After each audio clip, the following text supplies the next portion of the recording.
we spread love and positive vibes. We always tell you it's about positivity, and here we are bringing other stories that are positive. And today, guys, we are going to look at two islands. Actually, I realized that before even I go to the video, by the way, let me thank the returning subscribers, the new subscribers. We appreciate you, we love you, we actually are so happy about you, and we always pray for you. May the Lord bless you, may the Lord enlarge you, may the Lord protect you, may the Lord shield you together with your family. We don't take it for granted, guys. We always tell you that. You who has not subscribed to this channel, kindly hit that subscription button and join this family to spread positivity and love. And like our videos, please like our videos, just hitting that like button, and we're going to appreciate a lot. Yeah, guys. And today, I want us to talk about several things, by the way. Every day, there'll be an episode of No Africa. And we're going to bring to you contents about the different countries in Africa. Today, we are starting with Uganda. So please stay there until the end of the video and get to know Uganda and their loyal family. The first family in Uganda and what they do and who they are. So today we're going to tell you all that. Before we go to that, I want us to start by talking about the beauty of the Caribbean islands. Guys, I've never seen such beauty. We started with Jamaica and we all agree in unison that Jamaica is beautiful. The waterfalls are epic. The beaches are a sight to behold. No wonder there are so many tourists that come to Jamaica because of the beauty of that land. The landscape, oh my God, the mountains. That land is beautiful, and we have talked about it and we are talking, and I don't think we are going to stop soon because the Caribbean islands are beautiful. Do not forget about the Blue Mountains, the coffee, the beauty of Jamaica, the people, the food, everything about Jamaica is beautiful. And now we are getting to know more and more islands of the Caribbean. We are in Trinidad and Tobago, and I tell you, I was watching the Dango move from one place to the other in Trinidad. Isn't it beautiful? The roads are so clean, the towns are so clean, the buildings are epic. And the Dango took us actually to the posh estates in Trinidad. Guys, did you see the mall? I can't remember what the name of the mall was, Eastern something. And the mall was epic, very beautiful shops, very beautiful clothes, very beautiful handbags, very beautiful everything. Even the water fountain that was in the middle of the shops in that mall. What about the estates and the houses? They are epic. Trinidad is beautiful, just like we saw Jamaica is beautiful. And now, guys, we go to Haiti. Today, I've told you I'm just mesmerized by the beauty of the Caribbean. I did not know that Haiti was that beautiful. Actually, all of us, we thought that Haiti is a place whereby it has completely been destroyed by the war, the gangs, the whatever we have been told by the media, and therefore we never knew that there can be something to behold, something beautiful in Haiti. We have come to know this through African Tigress, thanks to her. And as they were walking from town to the countryside, I could see the beauty of Haiti, the green sceneries of Haiti, the landscape of Haiti, and to make the matters worse, as they were walking up the hill, I could see the beautiful Haiti. Not even that, let them reach, I don't know whether it was a lagoon, where they were jumping in the water and swimming. That place was so epic. It was so beautiful. And guys, We want to know more about the Caribbeans. If you are there, you are a Haitian, you are a Trinidadian, or a Tobagoan. I don't know whether those are the correct names. Or a Jamaican. Tell us more what we don't know about your land. Because we have come to love your land. We have come to like the Caribbean islands. Because they are beautiful. They are unique in their own way. As I was watching Haiti, I was just saying, this place, I wish there was no war. It is so beautiful, it is so epic, and I really pray that this war in Haiti will come to an end so that we can experience the beautiful Haiti. And also we pray for Trinidad, because we saw there are gangsters in Trinidad. I don't know whether they are groups or gangs. I think they are groups, different groups with different interests, and therefore they fight for the interests they have in common. And therefore, we pray for peace in these two islands, because Caribbeans are beautiful, and we are looking forward to see other islands in the Caribbeans, because we have come to like you people, we have come to like your land, we have come to like your landscape, your people. The people are so beautiful, so welcoming, so warm. Actually, we saw when African tigress was actually unable to jump over the water, we saw the men of Haiti behaving like gentlemen they are. They were holding African tigress and helping her to swim in the water. And actually they were always alert as they moved from where they were dropped by the car to where they were going. They were always alert, keeping guard, so that this lady arrived safely. And we really appreciate them. Haitian men, we really appreciate you, and we saw how gentlemen you are by taking care of African tigress. Guys, what can I say about these islands? They are epic, they are beautiful, and we look forward, by the way, that one day we are going to come there and experience it on our own. In other words, go and have an encounter with these beautiful islands and the people in these islands. We are really praying that one day God will make a way that we will come there and experience this beauty when we are just there in those islands, because we are really enjoying the videos, we are really enjoying the sights, we are really enjoying the landscape, the buildings, the people, everything about these three islands so far we have seen. They are beautiful, and we really appreciate you people for welcoming our own. We say that we are brothers and sisters, and we really appreciate the fact that you have welcomed them, you have given them a welcome, and you're taking them around so that they can be able to show us the beauty of the Caribbean islands. They are epic.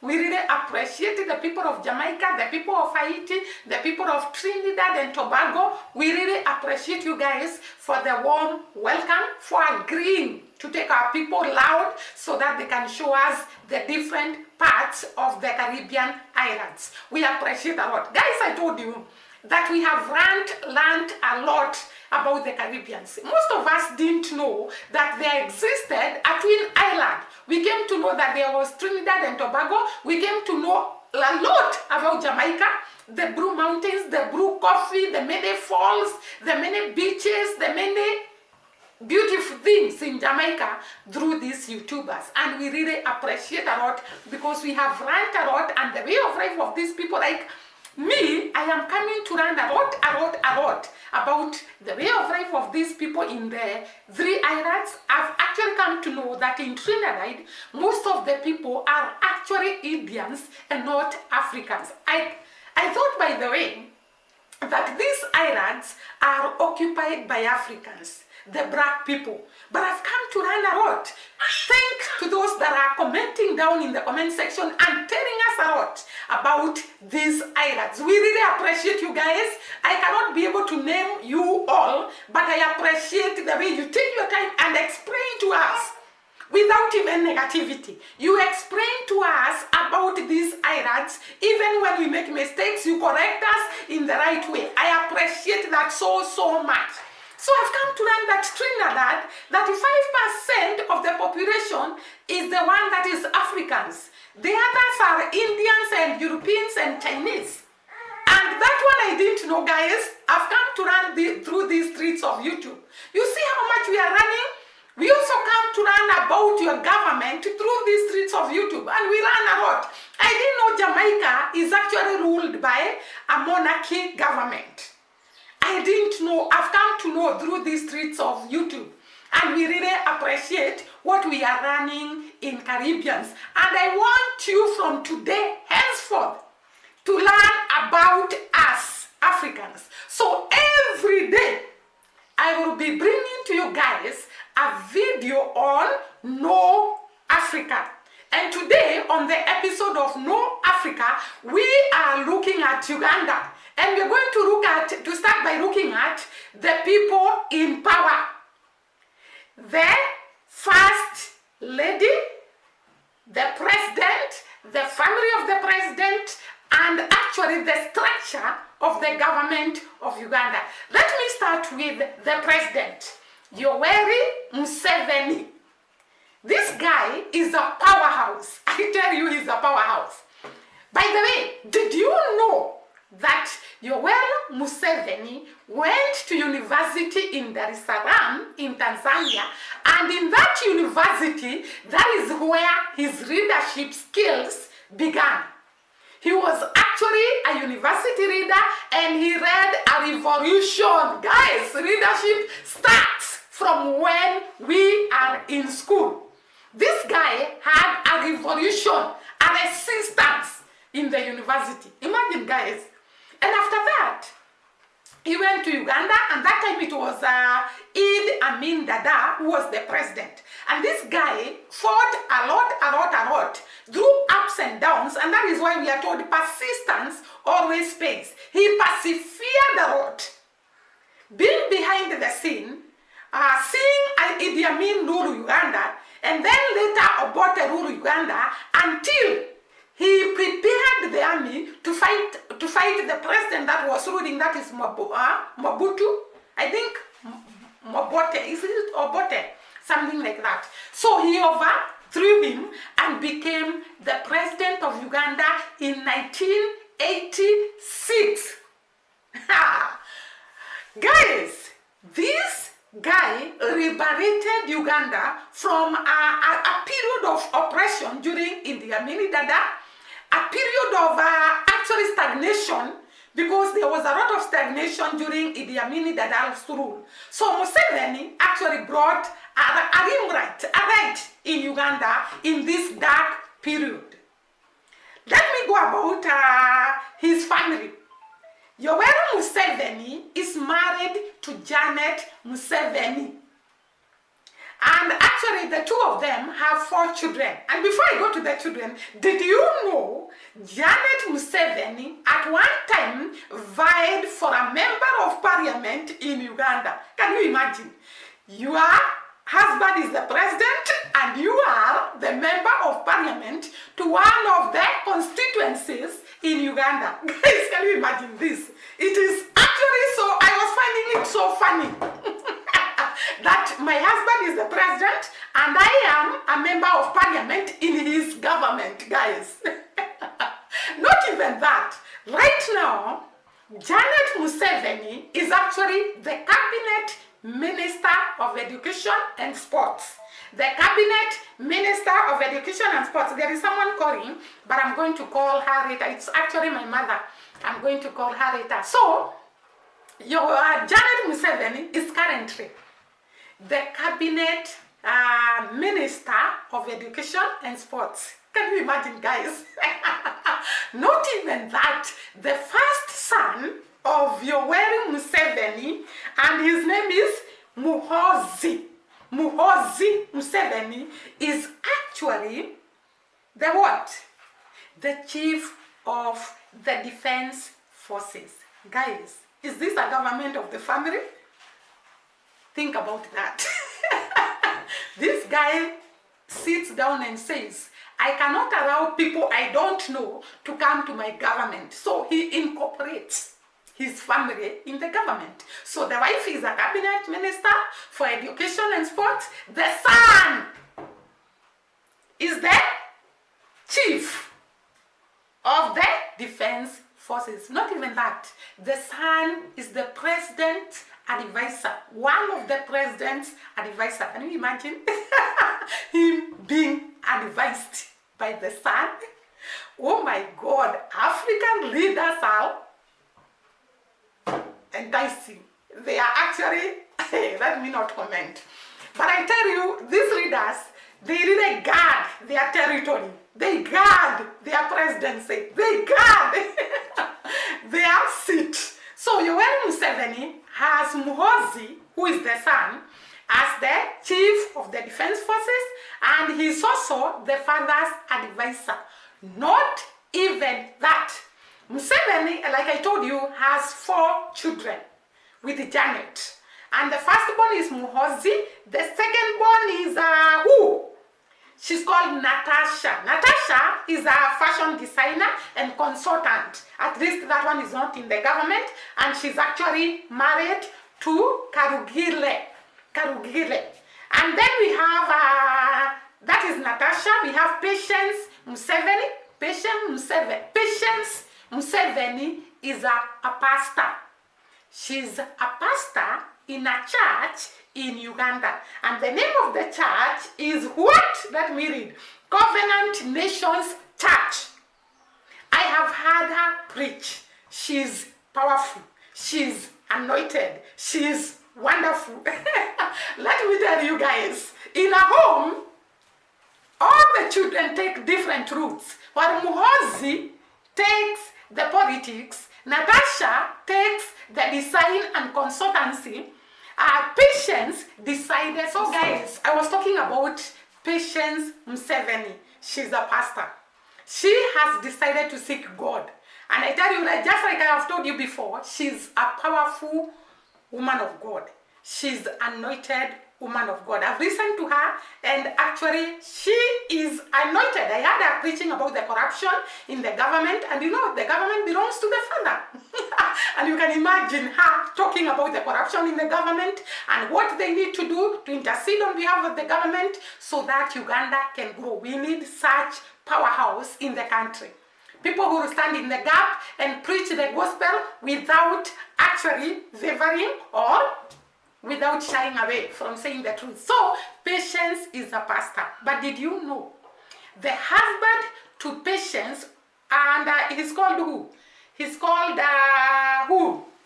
He's called Luambogo.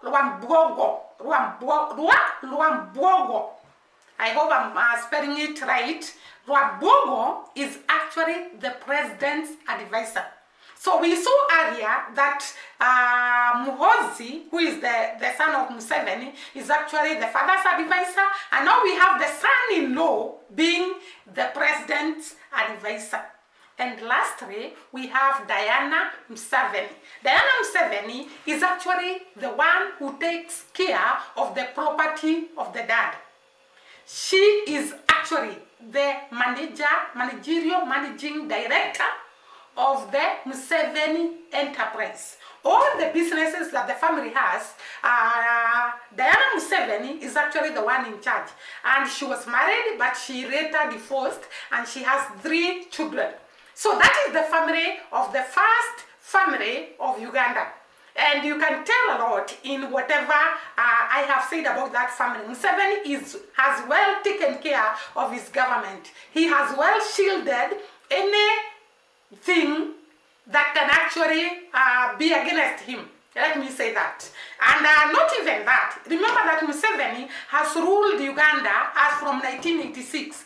He has ruled for so many years, and it is said that he's actually grooming the son, Muhoozi, to be the next president. So let us wait and see what will happen after Museveni retires, or after he's tired of this job of being a president, and who he will recommend. Because in Africa, people recommend others in power. Do you know that? Even in Kenya, the president sitting right now will bring his recommendation, and it is up to people to decide whether to accept or not. Let us look at the type of government in Uganda. The Ugandan government consists of 3 arms. It consists of 3 arms of government. One arm of the government is actually it is actually a democracy, although people say it is autocracy because of the power that the president has, and actually, so it is a democracy, but not controlled democracy. And therefore, there are three arms of the government in Uganda. One of the arms is the executive, which consists of the president, vice president, the prime minister, and the cabinet. So the executive is one of the arms of the government of Uganda. The other one is actually the legislative. The legislative, which is made up of parliament. So we have said there are three arms of the government in Uganda. One of them is the executive, that consists of the president, vice president, prime minister, and of course the cabinet. And then there is the legislative, which consists of the parliament. And finally, there is the judiciary. And I think even in Kenya, we have the same system of government. We have the executive. We have, although in Kenya, we don't have a prime minister, but in Uganda, there is a prime minister who oversees the business of the house. And therefore, we have the executive, the legislative, and there is the judiciary. The judiciary consists of the magistrate, the high court, the court of appeal, the Supreme Court, and all that. So, Uganda, there are three arms of the government, like I have said, and they are made up of that, all that I have said. Let me finish the topic on Uganda by saying the main, what do we call it? The staple food of Uganda is matoke. Matoke are a food, or rather, food prepared from bananas. So the staple food in Uganda is matoke. I hope you have come to know Uganda, the first family, the arm of government, and also the staple food. So next time, we are going to look at Uganda deep. What is their source of income? What is the culture of the people of Uganda? What are some of the tourist attraction sites in Uganda?